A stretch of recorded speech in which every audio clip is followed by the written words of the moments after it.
কাছাড়ের কাঠিগোড়ায় ফের নয় বাংলাদেশি নাগরিক আটক। কাছাড় জেলার কাঠিগোড়ায় আবারও অবৈধভাবে প্রবেশকারী নয় বাংলাদেশি নাগরিককে আটক করেছে পুলিশ। রবিবার দুপুরে কাঠিগোড়ার হিলারা এলাকা থেকে দুই শিশু সহ এই দলটিকে আটক করা হয়। স্থানীয়রা তাদের সন্দেহজনক আচরণ লক্ষ্য করে পুলিশে খবর দিলে কাঠিগোড়া থানার পুলিশ এসে তাদের হেফাজতে নেয়।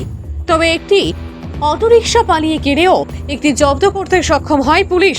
আটক ব্যক্তিরা জানায় তারা সুরাটে ৫-৬ বছর ধরে বসবাস করছিল এবং সম্প্রতি গুজরাট সরকার বিদেশি বিতাড়নের প্রেক্ষিতে পালিয়ে এসেছেন। দুটি অটোরিকশা রিজার্ভ করে কালাইনের উদ্দেশ্যে যাত্রা করার সময় তাদের কথাবার্তায় অসঙ্গতি ধরা পড়ে পুলিশের জিজ্ঞাসাবাদে অসামঞ্জস্যপূর্ণ তথ্য পাওয়ায় তাদের আটক করা হয়। প্রসঙ্গত, শনিবার দিনও একই এলাকা থেকে ৭ জন বাংলাদেশি রোহিঙ্গা নাগরিক আটক হয়। একের পর এক এমন ঘটনায় সীমান্ত এলাকায় উদ্বেগ বাড়ছে। প্রশাসন সতর্ক থাকার আহ্বান জানিয়েছে এবং নিরাপত্তা ব্যবস্থা জোরদার করেছে। সুপ্রিয় দত্তের রিপোর্ট, আসাম প্রাইম নেটওয়ার্ক। এই যে হিলারা কলোনি যে স্টেশন আছে স্টেশনের থেকে তারা দুইটা গাড়ি আসলো।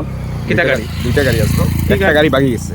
তারপরে আমরা তারা ধরার পরে আমরা পুলিশ ফোন করছি, ফোন করিয়া তারা পুলিশের হাতে তুলিয়া দিছি।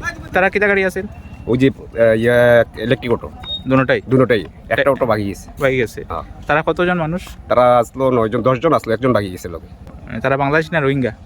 তারা কইছে বাংলাদেশি। তারা বাংলাদেশ বাংলা কথা কইছে? বাংলা কথা কইছে তারা বাংলাদেশ। বড় কয়জন, ছোট কয়জন?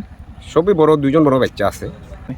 সবই আমরা গ্রামের বিডি সব লই আমরা একলগেই ধরা করছি। তারা আচরণভাবে দেখে আমরা একটু সন্দেহ হয়েছে, তারপরে সন্দেহমূলক আমরা তারা আটকাইছি। গতকালকে আমরা ধরিয়া লাগাতার এই জায়গা থেকে ধরা কোনো আপনার আইডিয়া আছে নি? হয়তো বোধহয় লোকাল কোনো মানুষ থাকতে পারে তার পিছনে, আমরা তো জানা নাই, এটা প্রশাসনে দেখতো। আপনার নাম? কোথা থেকে আসছো? আমি সুরাট থেকে। ভারতে কতদিন থেকে আছো?